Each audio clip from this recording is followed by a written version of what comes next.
About slavery, but few discuss paper genocide. We did not all come from Africa, and most of us have Aboriginal roots that were stripped away due to reclassification and miseducation. As a native Black American and a member of the Muskogee Creek Nation, I understand the importance of tracing your lineage. If you want to learn how to trace your genealogy and apply for tribal citizenship, go to nativeblackancestry.com to schedule a consultation. They don't want you to remember this. You not no slave, you indigenous. Fuck how they painted them Indians. You went to war with the French and the British, man. Quite frankly, you was King's Merovingians. They took the women and men, made them prisoners, raised up the children to worship their images, set up a lab to the genes and they mixed them, and this shit get way deeper than your pigment.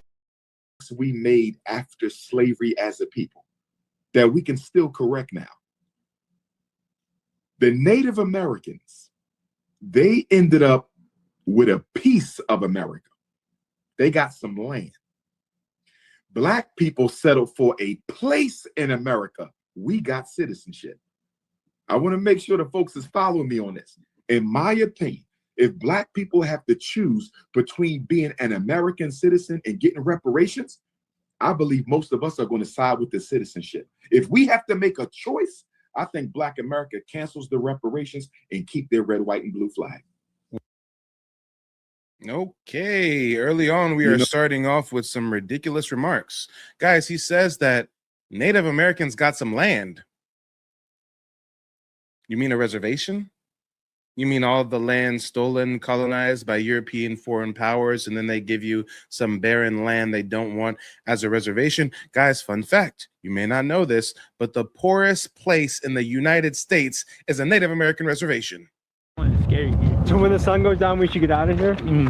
Yeah, everyone comes out. It isn't unusual at all to hear gunshots in some areas of the Pine Ridge Reservation. We're seeing an all-time high of violence and drug trafficking like we've never seen before.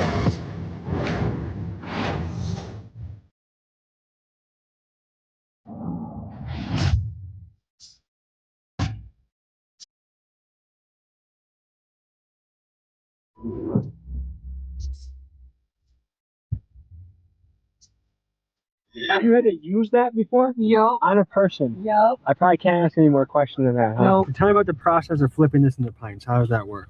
One water bottle will equal up to this much. They on the reservation, cracked out, running around with machetes, flipping pints of liquor. Oh, Lord. But Umar Johnson says we need to get some land like the Native Americans. Okay, guys, Google the Pine Ridge Reservation. I mean, how is Umar going to ever try to juxtapose true indigenous Black Americans to these Siberian Bering Strait migrants and then try to act like they got it better than us? Guys, have you ever heard of a Native American Wall Street? I've heard of a Black Wall Street.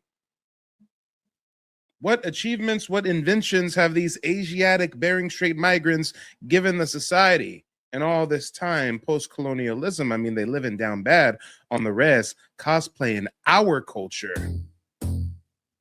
Hey, la. Hey, la. Baby girl, look silly, yeah. Why she acting all resi? Why is she acting all resi? I don't even want to know what it means for a woman to act all resi. In a pan of fried bread grease. Have a native 50 power base. Got your auntie in the kitchen like, nah, he didn't. Got a grandma skillet like she about to kill it. And you keep creeping on the booty cheek. He just said, and I quote, in the TP creeping on your booty cheeks. Okay, guys, tell me they're not cosplaying our culture on the res. Gold chain, check. Gold grill, check. Snapback, check. Sports jersey, we made that popular to wear sports jerseys outside of the act of sports. I mean, guys, we ain't cosplaying no but they want to be cosplaying us on the reservation. And Umar Johnson gonna make it seem like they got it better than us. At least they got some land, y'all. At least they got some land. So we're okay. What? Say 20 for at least one? No, thank you. Do you hear me? On this channel, we've traveled far and wide to the roughest places in the United States. Of all the places we've gone, Pine Ridge Reservation may very well be the roughest place we've ever been. The stats here paint a remarkably bleak picture. Here, there's a 90% unemployment rate, there's an 80% rate of alcoholism, a 70% high school dropout rate, and nearly half the population has diabetes. Whoa, whoa, whoa, whoa, whoa, whoa, whoa. I know some of the members of our community live in lower economic conditions. I know some members of our community live in like projects or public housing, right? But our communities, our neighborhoods do not have statistics like that. I got to run that back. He said 80% rate of alcoholism. 80%? I think he says 70% high school dropout. Wait a minute. The stats here paint a remarkably bleak picture. Here, there's a 90% unemployment rate. There's a 90% unemployment rate. So the next time some racist ass alt-right 4chan user wants to talk about Black Americans being so lazy and their crime rate and their unemployment rate, hey, they ain't saying that to the pretendians on the reservation with a 90% unemployment rate. been. The stats here paint a remarkably bleak picture. Here, there's a 90% unemployment rate, there's an 80% rate of alcoholism, a 70% high school dropout rate, and nearly half the population has diabetes. And half of them have diabetes. But Umar Johnson gonna try to make it seem like the natives got it better than us. One of the mistakes we made after slavery as a people that we can still correct now. The Native Americans, they ended up with a piece of America. They got some land. Black people settled for a place in America. We got citizenship. I want to make sure the folks is following me on this. In my opinion, if Black people have to choose between being an American citizen and getting reparations, I believe most of us are going to side with the citizenship. Who said we have to choose? Who said that if we ever get reparations, Uncle Sam's going to say, okay, you either take the reparations and renounce your U.S. citizenship or you don't get. What is he talking about? You know, Native Americans living on the reservation still have United States citizenship, right? They have dual citizenship. I would know. I'm recognized as a member of the Muskogee Creek Nation, guys. The federal government recognizes me as an American Indian. And when I did my family's genealogy and when we got tribal citizenship a few years back, guess what? I didn't become an American Indian and lose U.S. citizenship like Umar Johnson's trying to make it seem. I have both. But this is why you come to Mike for your American history, especially when it relates to the indigenous tribes of the Americas, because these pan-goofies, oh boy, these pan-goofies are going to do nothing but lead us astray. Don't even get me started on the school scam, right, guys?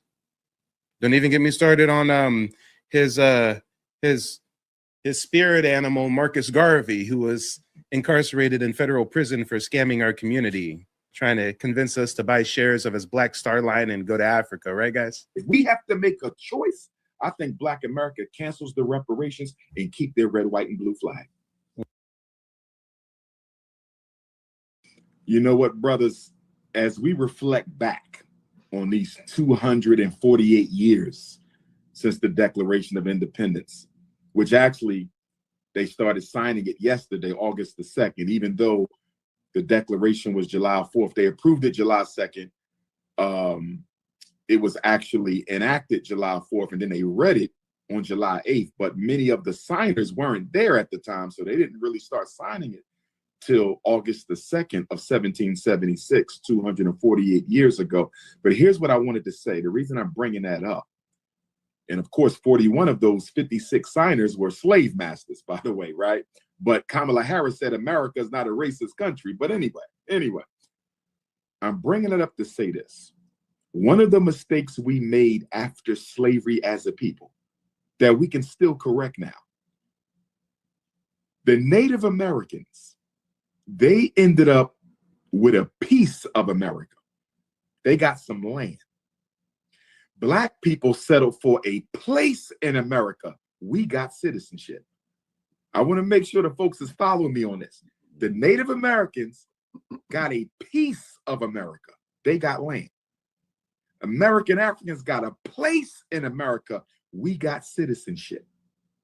What the Native Americans did that we should have done That was make sure America deals with us as a special, unique group of people with its own history. And so that whenever you discuss us or talk with us or pass legislation, you do it for us alone, not with anybody else included. That's why they have a Bureau of Indian Affairs. Many know about slavery, but few discuss paper genocide. We did not all come from Africa, and most of us have Aboriginal roots that were stripped away due to reclassification and miseducation. As a native Black American and a member of the Muskogee Creek Nation, I understand the importance of tracing your lineage. If you want to learn how to trace your genealogy and apply for tribal citizenship, go to Native Black Ancestry. Many know about slavery, but few discuss paper genocide. We did not all come from Africa, and most of us have Aboriginal roots that were stripped away due to reclassification and miseducation. As a native Black American and a member of the Muskogee Creek Nation, I understand the importance of tracing your lineage. If you want to learn how to trace your genealogy and apply for tribal citizenship, go to nativeblackancestry.com to schedule a consultation. They don't want you to remember this. You not no slave, you indigenous. Fuck how they painted them Indians. You went to war with the French and the British, man. Quite frankly, you was kings, Merovingians. They took the women and men, made them prisoners, raised up the children to worship their images, set up a lab to the genes and they mixed them, and this shit get way deeper than your pigment. Unique group of people with its own history. And so that whenever you discuss us or talk with us or pass legislation, you do it for us alone, not with anybody else included. That's why they have a Bureau of Indian Affairs. Indians are dealt with alone. Don't get me wrong. They facing white supremacy too. But at least they get dealt with on their own terms. We get clumped. What? Guys, this is why you don't go to Pan-Africans for Indigenous American history. Did this dumbass really just big up the BIA? The Bureau of Indian Affairs? Guys, if you've ever researched even a little bit about the Bureau of Indian Affairs, you know that that is not an advocacy group. That is a colonial group meant to dictate and dominate American Indians. They tell the Indians on the reservation what to do, what to put in their school textbooks. They give them a little money when the federal budget gets dispersed. I mean, the Bureau of Indian Affairs, guys, that is a colonial tool of control. But Umar Johnson talking like, yeah, at least the Indians got the BIA for them. With people of color. Just for them. They got the BIA for the Bureau of Indian Affairs. Guys, the Bureau of Indian Affairs is not a friend to the Indians. Ugh, what did he just say? You do it for us alone, not with anybody else included. That's why they have a Bureau of Indian Affairs. Indians are dealt with alone. Don't get me wrong. They facing white supremacy too. But at least they get dealt with on their own terms. At least they get dealt with on their own terms. Okay. Let me give you some real history of the BIA, because that is far from an advocacy organization. It was the federal government's management office for controlling Native people. And I'm going to explain. You see, first thing is that people got to understand that the BIA helped decide who counted as an Indian and who didn't. So when we talk about Black Indians being racially reclassified as Negro, colored, mulatto, when we talk about paper genocide, the BIA helped to orchestrate it. That's the reason why we got all of these Asiatic looking Bering Strait migrants, Plains natives, as the face of what it means to be an American Indian, right? In all the TV shows and all the movies, they showing the slanty eyes and the straight hair. The BIA helped push that bullshit through. But Umar Johnson's gonna act like the BIA is a good group of folks. Okay. They literally had the power to decide who counted as an Indian and who did not. When the government created things like the Dawes rolls, the federal agents sat down and categorized people by racial boxes. They created Indian by blood. They created freedmen. And then they also classified people as colored or even intermarried whites. So you could literally have two siblings from the same family, one recorded as an Indian and the other recorded as a Negro. Not because their ancestry was different, but because a federal clerk wrote something different on paper. And once those rolls closed, if your name wasn't in the right category, the government could basically say you weren't an Indian anymore. That's not advocacy. That's identity control. If the government can decide your race with a pin, then they can erase you without firing a shot. And let's go back to his ignorant statements about land. At least the Native Americans got land. All we want is citizenship. What? Okay. Some of the wealthiest Black communities in early American history were literally built on Indian land. Take Black Wall Street, for example, in Tulsa, Oklahoma. That wasn't just some random city in Oklahoma. Black Wall Street was created before Oklahoma even became a state in 1907. Before it became a state, it was known as Indian Territory.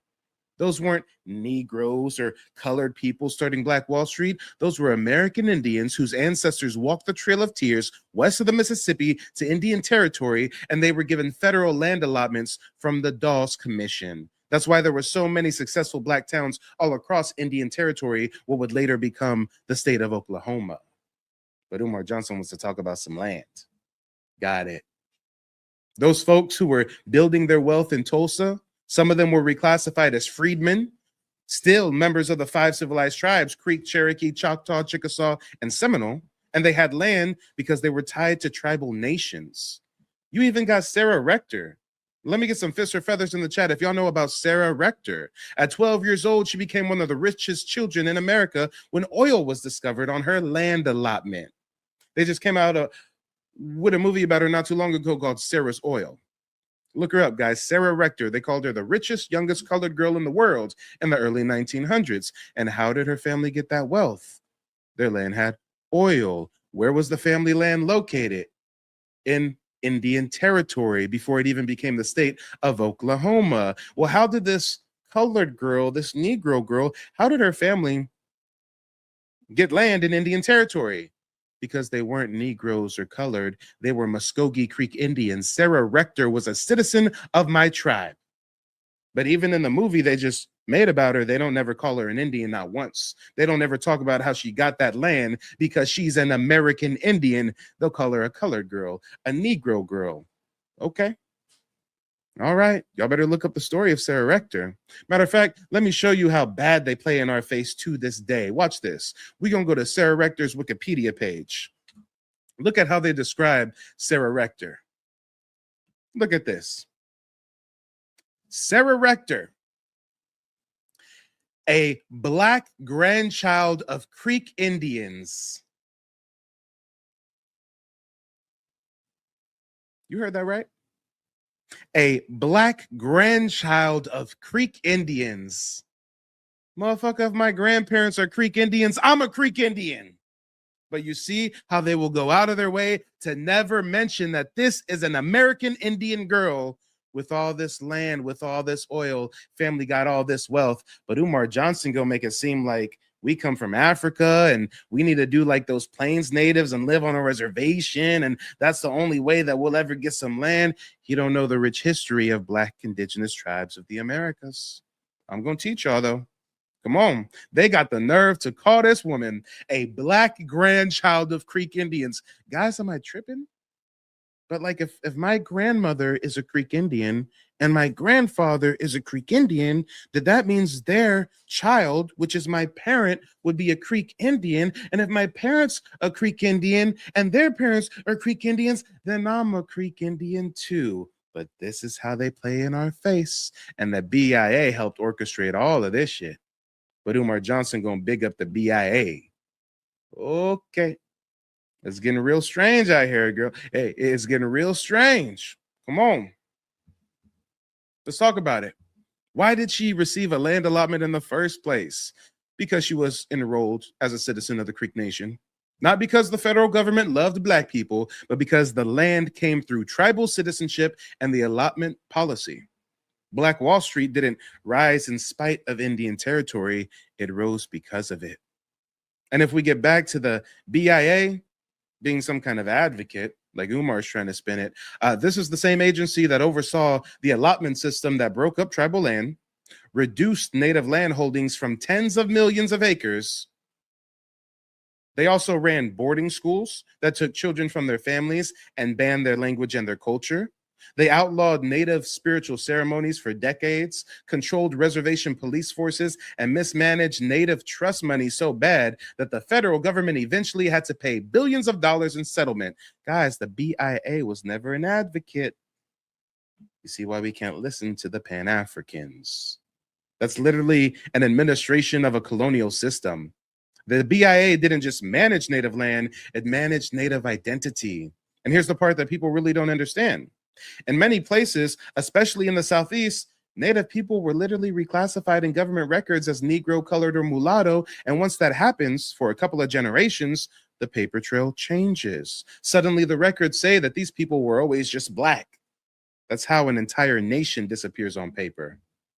Paper genocide doesn't erase your bloodline, it erases the paperwork that proves it. So when someone says that the Bureau of Indian Affairs was some kind of advocate, that tells me that they haven't really looked at the historical record, because the BIA didn't just control the land, they controlled the identity, the enrollment, the education, the religion, and the money. And when the same government that took the land is also the one deciding who counts as an Indian, that's not protection, that's control, y'all.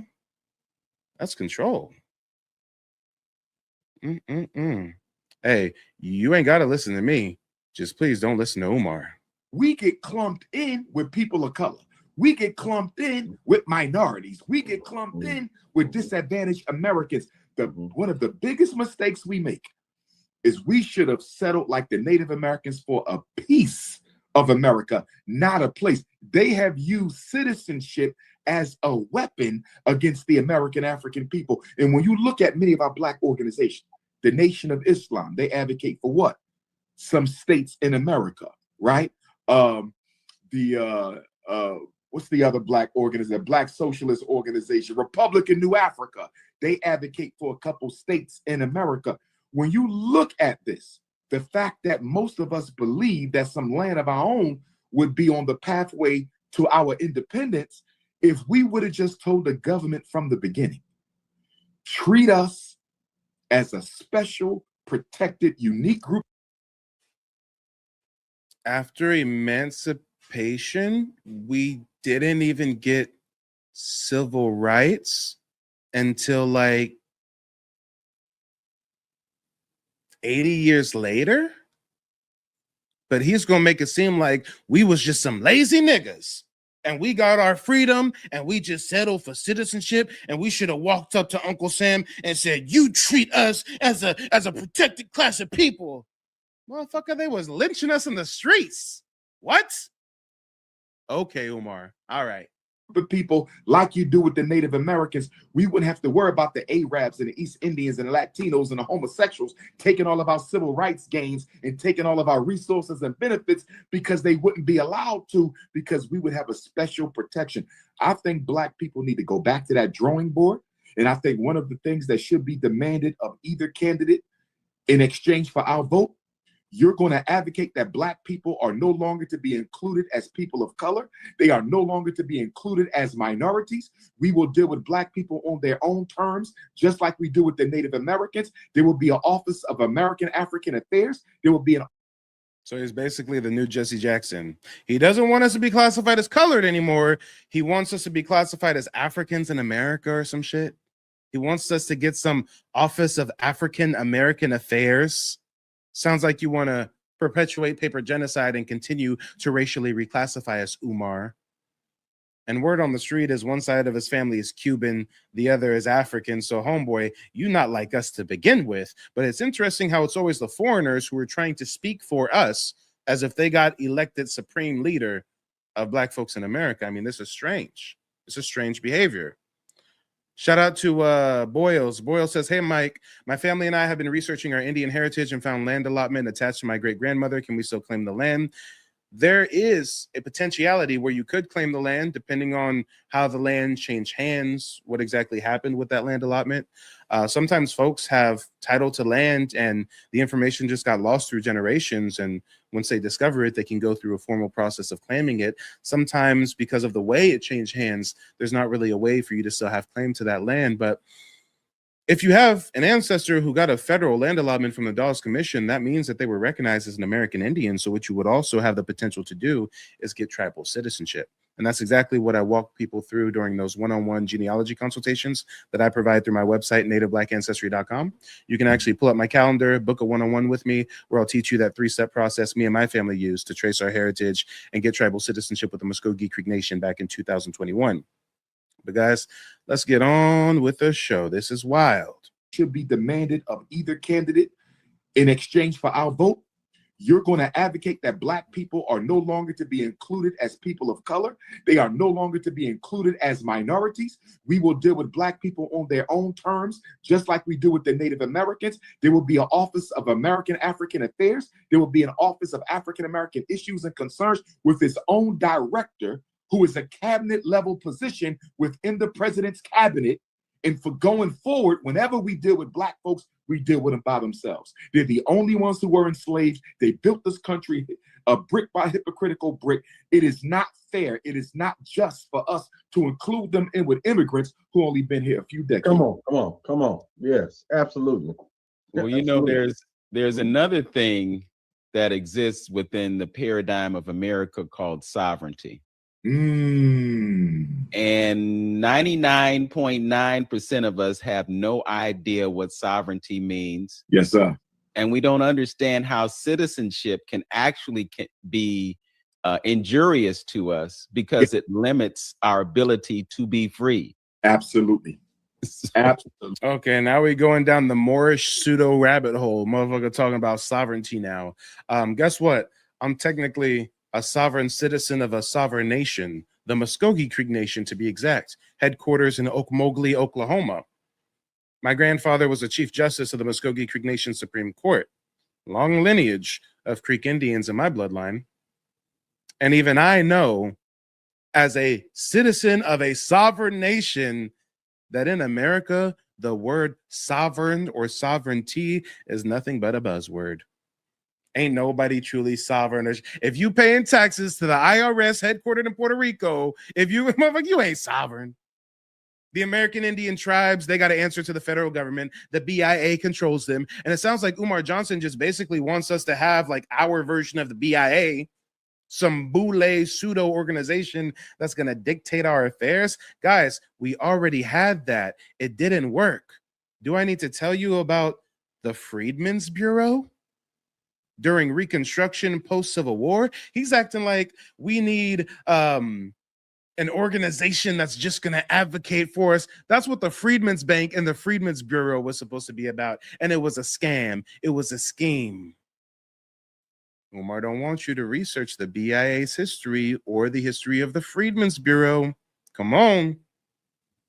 You see, the problem is these institutions are always disasters. These institutions are always just systems of control. When we talk about the Freedmen's Bureau, on paper, the Freedmen's Bureau was supposed to help formerly enslaved people transition from freedom after the Civil War. Sounds good, right?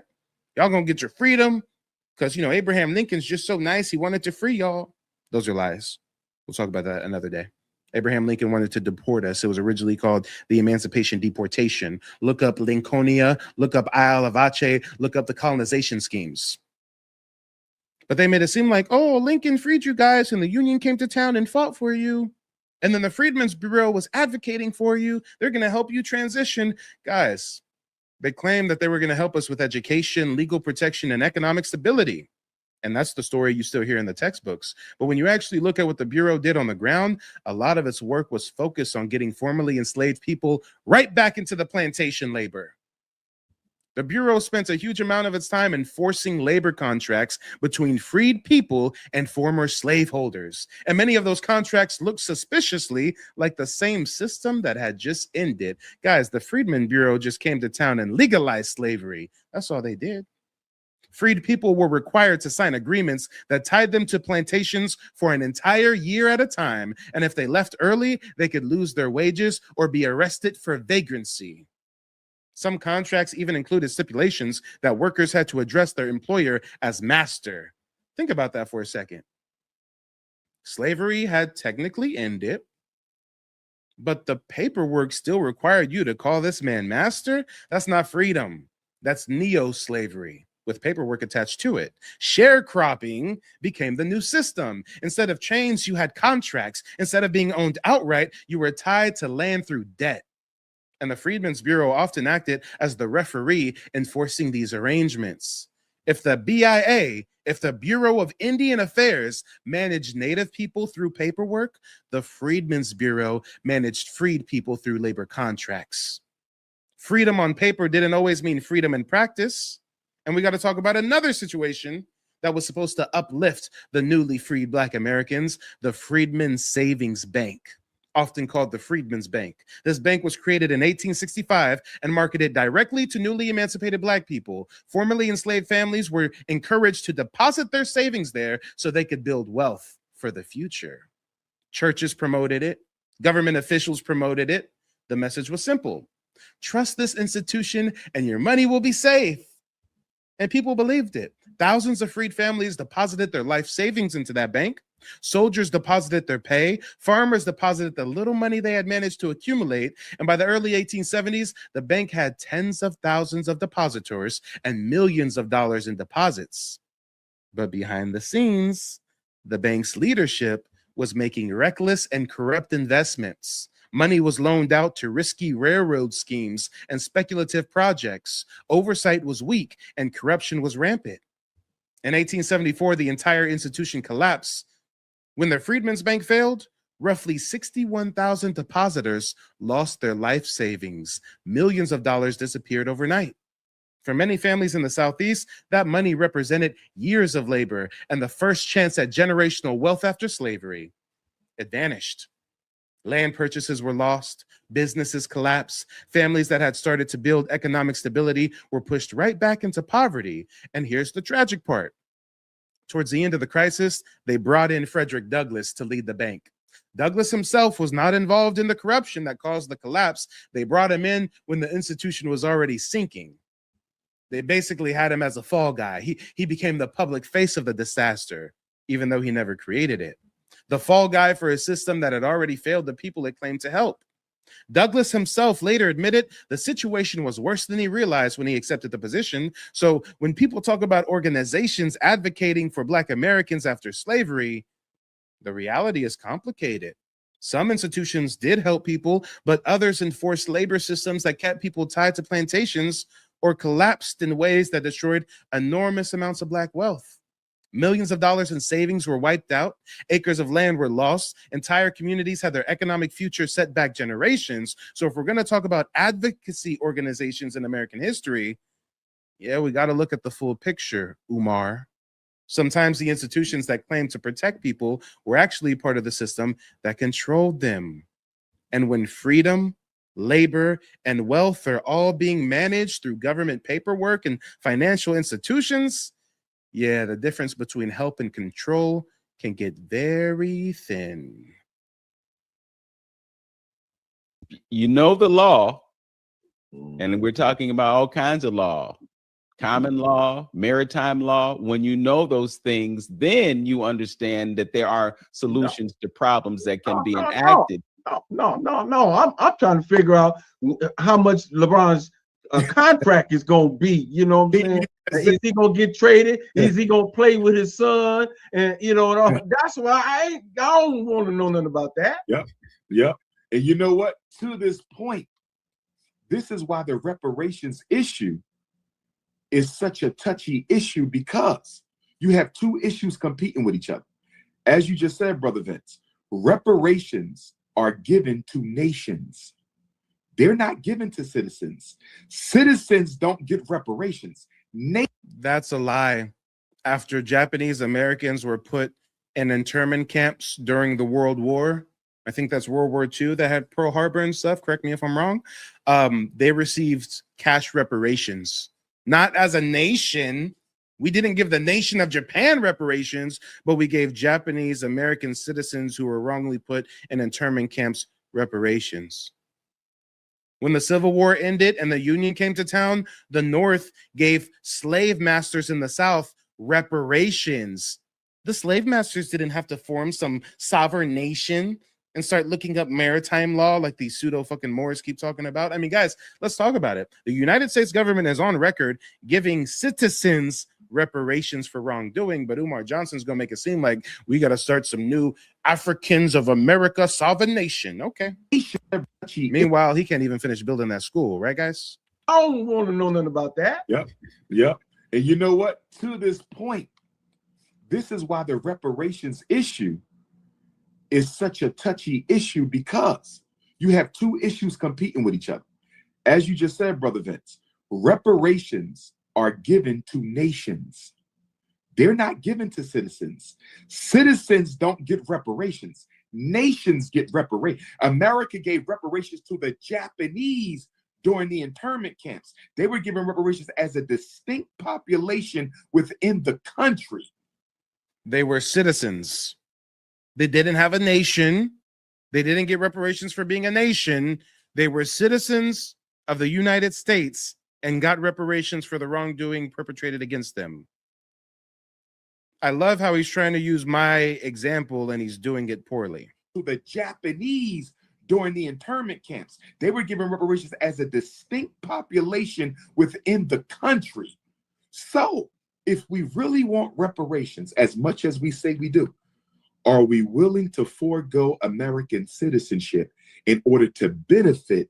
Did the Japanese Americans have to forego American citizenship to get reparations, dumbass? Did the slave masters in the South have to forego American citizenship to get reparations, dumbass? But he's going to create this mythical straw man argument that, watch out, guys, we got to really start pondering, what if Uncle Sam tell us to get your reparations money, you got to not be a U.S. citizen? What the fuck are you talking about? What? Huh? From the, if we really want reparations as much as we say we do, are we willing to forego American citizenship in order to benefit from the laws of reparations, in order to benefit from the Geneva Convention, in order to sue America in world court for crimes against humanity? When you look at the definition of genocide, America is guilty of every single criteria of genocide laid forth in the United Nations. But guess what? We can't charge them with that because we are citizens. And the United Nations is clear. Citizens must seek justice through their own courts. You cannot go to international court for issues that you have as a citizen with your country. So to your point, we are limited through our so-called alleged, yet to be proven American citizenship. In order to get that. So now our American citizenship is alleged and yet to be proven. Last time I checked, I am a U.S. citizen, Umar. Last time I checked, you're a U.S. citizen, Umar. Don't you have a blue passport? Don't you fly to Africa and other places promoting your pseudo spirit of Panafricanism? I mean, y'all, this is crazy. These pan-goofies are tweaking. All 5 of the major North American tribes were slave owners themselves. So when an American African tells you, I'm a Cherokee, I'm a Choctaw, I'm a Seminole, I'm a Creek, all 5 of the major North American tribes were slave owners themselves. So when an American African tells you, I'm a Cherokee, I'm a Choctaw, I'm a Seminole, I'm a Creek, what exactly are they saying? Are you saying that you were a slave of the Seminole, a slave of the Choctaw, a slave of the Chickasaw? Classic pan-goofy talking points. Oh, you black folks are doing your genealogy and realizing your ancestors were indigenous and you're indigenous to America too, and you're not from Africa. Oh, but like 5 of the tribes had slaves. So what do you mean, you Native American? You mean you was a slave of the Indians? Guys, there were thousands of American Indian tribes in North America alone. He's going to cherry pick 5. You know, there's many Black Americans who aren't Choctaw, Cherokee, Chickasaw, Seminole, Creek. You know, there's some that are Gullah-Geechee, Catawba, Wampanoag, Nantucket, Narragansett. The list goes on and on and on. But he's going to try to fearmonger y'all away from researching your indigenous heritage because he's going to say 5 of the tribes, out of all the thousands of tribes, 5 of them had slaves. And guys, I'm a member of one of the 5 civilized tribes, the Muskogee Creek Nation, and no, we did not own slaves like he's claiming. There were members of our tribe that sided with the Confederacy and stayed in the South and did not walk the Trail of Tears, and they owned slaves, just like there's some U.S. citizens who owned slaves during slavery, and the vast majority did not. So why is he not going to give you the real history? Why is he going to fearmonger you away from researching your indigenous heritage? Oh, because he's hoping to direct you towards the pseudo movement of Pan-Africanism. Guys, my tribe had a whole civil war over slavery. It was called the Red Stick War. And guess what happened? There were the lower Creeks that wanted to side with the white man and start adopting European customs and have plantations and have slaves. And there were the Red Sticks who wanted to war against Andrew Jackson. So the Red Sticks went down to Florida and became the Seminoles. Most of y'all don't know that. The Seminoles were never a tribe like we think they were. They were a conglomeration of Creek Indians and other tribes that went down to Florida to give Uncle Sam one last stand. And guess what, guys? Here's the crazy part Umar Johnson is never going to tell you. Those minority American Indians that had plantations and had slaves, every single one of them had a Scottish-Irish father. Scottish-Irish father, indigenous mother, raised by their white daddy to be an agent provocateur. All those tribes that had chiefs that signed the treaties that made their tribes walk the Trail of Tears, those chiefs were appointed by their white daddy. They were half-breed sellouts. But Umar Johnson ain't going to tell you, hey, out of the thousands of tribes, there were 5 tribes called the 5 civilized tribes because some of those tribes had white folks that married some of the Indians and made half-breed sellout children that worked on behalf of the colonizer. He ain't going to give you that history. I will. All 5 of the major North American tribes were slave owners themselves. So when an American African tells you, I'm a Cherokee, I'm a Choctaw, I'm a Seminole, I'm a Creek, what exactly are they saying? Are you saying that you were a slave of the Seminole, a slave of the Choctaw, a slave of the Chickasaw? And if you were a slave of a Native American tribe, how is that any better than being a slave to a white man? I would agree. Capitalism has no solutions in it for Black people.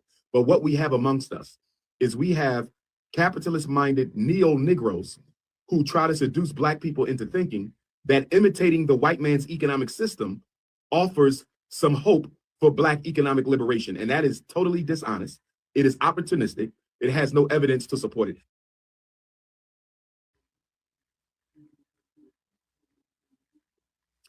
I disagree with that logic. It is historically incorrect. It is anthropologically incorrect. It is biologically incorrect. It is genetically incorrect. It is ancestrally incorrect. African people are the first people on the planet Earth.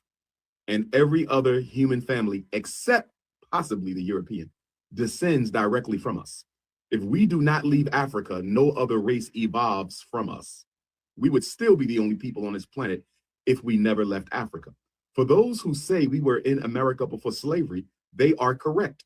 We were in America before slavery because we were everywhere before slavery. We're the oldest people. We were on the planet by ourselves for tens of thousands of years before any other race evolved from us. So we're the first people in America, we're the first people in the Caribbean, we're the first people in Europe, we're the first people in Asia. So many holes in the pseudo pan-goofy logic. First of all, the out of Africa theory was spearheaded, I believe, by Charles Darwin, who was a racist anthropological eugenicist who created something called the theory of evolution and God's favored races. Guys, they tell you the title is theory of evolution. They don't tell you the rest of the title of God's favored races. It was some Nazi propaganda type shit proving that white folks are better than melanated folks. I mean, guys, think about this pseudo Pan-African logic. They want you to believe that life started in Africa, even though the oldest structures in the world are in the Americas, oldest pyramid in the world in the Americas, largest pyramid in the world by volume, Puebla, Mexico, look it up. But he's going to tell us life started in Africa. Everybody comes from Africans, except the Europeans, maybe kind of a little bit. How can they tell us that all life started in Africa, but then leave out where Europeans come from? So did they crash land here on a spaceship, Umar? I mean, they got all the answers for melanated folks, but they gonna leave the origin of the Europeans out of it. I mean, guys, there's so many holes in his logic. Yes, we were here. When you read the diaries of Christopher Columbus, he talks of seeing African people, black skin, woolly hair, just like the ones he saw in Africa. Let us remember that Christopher Columbus did not discover. Christopher Columbus spent time in West Africa, and if memory serves me correctly, he spent approximately 2 weeks in the Elmina slave dungeon, during which time he was given a map that showed him how to get over to the so-called New World. He was educated about the 3 major currents that flow from the West African coast over to North America, South America, and then the Caribbean. And so all he had to do was catch the sea current to the direction that he wanted to go. Oh yes, he had several Africans who were on board with him. And of course, absolutely. And some people would call them Moors, but Moor means black, you know, so we also have to pay attention to. No, we would call them African conquistadors. We would call them African colonizers. Yes, guys, that guy Columbus, who came to the Caribbean and butchered the Taino and burned kids alive and did a whole bunch of crazy function and took people as slaves. Guess what? He had some Africans helping him. But Umar Johnson wants us to be Pan-African, huh? He ain't going to talk about the Africans' involvement in the transatlantic slave trade, the Africans' involvement in the colonization of our ancestral homeland, but he wants you to identify as an African. That flow from the West African coast over to North America, South America, and then the Caribbean. And so all he had to do was catch the sea current to the direction that he wanted to go. Oh yes, he had several Africans who were on board with him. And of course, absolutely. And some people would call them Moors, but Moor means black, you know, so we also have to pay attention to all these different names that they give to African people to try to make us think they were not African people. But yes, he had African people who were there with him, and he took the 3rd current. The word Africa or African comes from a European. I believe it was a Roman man who named Africa, Africa. Nigeria was named by like a white British woman. Like, what are you talking about? There's so many different words that are trying to get us away from being African. Motherfucker, Africans wasn't even called African. You don't know that, y'all. You don't know that. The bottom current that brought him to the Caribbean islands. So it was not a mistake. It was not an accident. It was not a discovery. He was simply following the instructions that were given to him by Africans who had already circumnavigated the planet. We were the first people on the ocean. You know, yes, it's true. The Portuguese had a golden age of maritime science, and the Chinese had a golden age of maritime science, but people forget that the Africans were the first with the golden age of maritime science, because if we were not the first in shipping, how did we get all around the world? Because we definitely did not swim. So getting back to your question, we were here before Columbus. So yes, you have pre-Columbian Africans in America, you have post-Columbian Africans in America. The issue that we have with brothers and sisters who are miseducating our guys, this is the Pan-Africanism 2.0 update. First, they claimed Black Indians don't exist. Black Indians are pretendians. Y'all are wabos. You don't exist. You're ashamed to be African. Then we showed overwhelming evidence to cite our indigenous American genealogy. So now the Pan-Africans are talking about, okay, time out. Black Indians do exist, but y'all are really Africans who came here at some undisclosed date before Columbus got here. Guys, look at the bullshit. First they said we don't exist. Now it's, yeah, you exist, but you really came from Africa a bajillion years ago. I can't tell you exactly when. I mean, okay. All right. Children and our people telling them that they didn't come from Africa is the fact that everybody came from Africa. And it is ridiculous for the people who look the most like Africans to be the only ones in the world who would dare say, we don't come from Africa. We all come from Africa, but we can't get distracted by. I don't look like an African. There's not a single African on the continent of Africa that has my complexion, my phenotype, has freckles. None. The only African that looks even a little bit similar to me would be one that has a European father or a European mother, which I don't have either, or an African that bleaches their fucking skin. Guys, you don't look like an African. I don't look like an African, but these Pan-Africans are running around claiming that we look identical to some fucking Africans. Okay. All right. This type of propaganda and incorrect rhetoric, because we've always had to deal with this as American Africans and throughout the diaspora. You know, when you look at the Honorable Marcus Garvey, and after his deportation from America in 1927, many of the organizations who came after Garvey also propagated to our people that they were not African. All due respect to the Honorable Elijah Muhammad, he taught our people that they were not African, that they were Asiatics. All due respect to the Prophet Noble Drew Ali, he taught our people that they were not African, that they were Asiatic. So we have a history of Black leaders coming before our people and basically distracting them from their Africanity. Again, all these black men did great things, but they also continued to put forth the untruth that we were not an African people. So we have to deal with that. Yeah, the Honorable Marcus Garvey, who scammed our community, got imprisoned, did Fed time, then got deported from the United States for scamming our community to buy fraudulent shares in his Black Star Line under the guise that we should take a boat ride with him to Africa. Guys, we got a scammer named Umar, siphoned millions out of our community with that school scam. We know that school's never going to be built, Umar. And he's bigging up another historical scammer, Marcus Garvey. Fun fact, guys, when Garvey got deported, he didn't go to Africa. He went to London. Marcus Garvey died in Europe. I bet you didn't know that. Then after he died in Europe, they sent his remains to Jamaica, and now he's buried in a National Heroes Park in Jamaica, even though he was one of them goofies promoting that we need to go back to Africa. But even he didn't want to go to Africa. Just like Umar Johnson is talking all this African this, Africa that, but he don't want to take his ass to Africa, right? I mean, come on. And this is rooted in self-hate. This is rooted in psychological homelessness. This is rooted in African racial low self-esteem. And I also think it might even be rooted in a CIA scheme to brainwash black people into thinking that they were already here so they can do away with concepts such as reparations. They can do away with concepts such as repatriation. So if we were already here, that means we don't get reparations, Umar? We have some ancestors that were enslaved. It don't mean they were African. Before there was ever a transatlantic slave trade, the first oceanic slave trade was the American Indian one, where indigenous tribes were taken to Europe, Africa, other American colonies. I guess he don't know that, or he's just trying to lead you from that information. Look it up, guys. American Indian slavery. There was tribes enslaved in place, their land converted into plantations, and they get reclassified as Negroes. Guys, they've been doing it since the 1600s in North America. What are we talking about? Just because your ancestors have always been here, that does not mean they may not have been enslaved, redlined, Jim Crowed, lynched, disenfranchised, segregated. I mean, what? Because we're indigenous here, that means we weren't oppressed? No, that means we got it worse.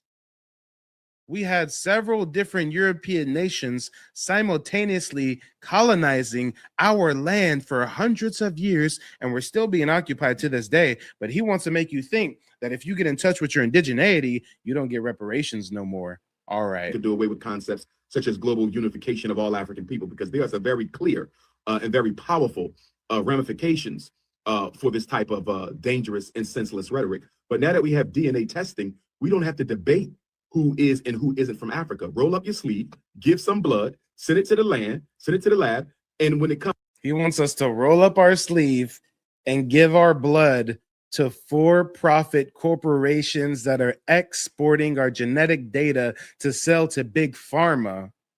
21andMe just went bankrupt last year. He wants us to give blood to the same motherfuckers who have a history of medical malpractice on us. Hey, if you know anything about Henrietta Lacks, you know why we shouldn't be giving these Europeans our blood. Guys, we've already exposed DNA testing kits. They literally test 0.01% of your DNA. But he's going to tell us to give our ops our blood so they can lie to us and tell us we 20% Nigerian and 30% Ghanaian and 10% Sierra Leonean. Okay, this is the CIA Pan-African okie doke.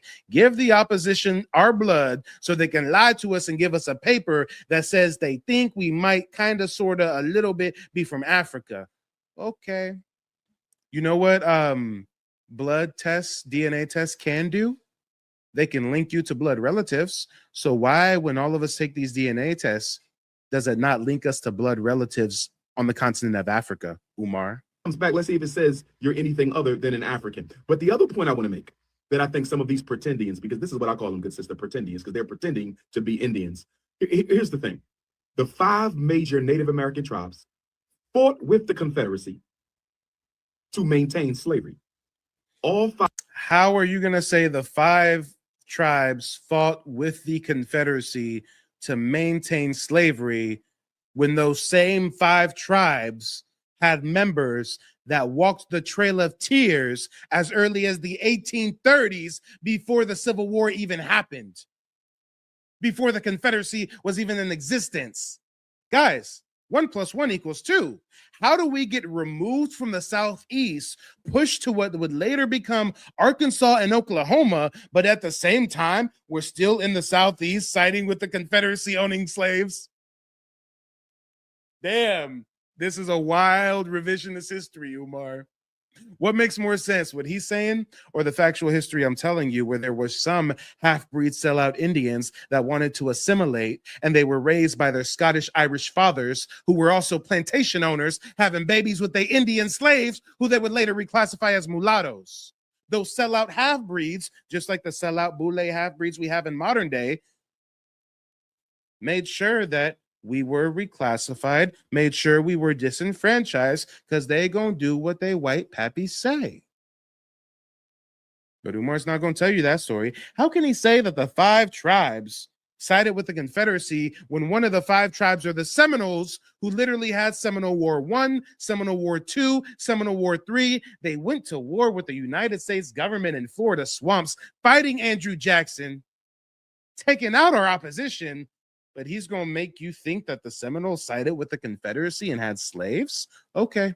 5 of the major North American tribes were slave owners themselves. So when an American African tells you, I'm a Cherokee, I'm a Choctaw, I'm a Seminole, I'm a Creek, what exactly are they saying? Are you saying that?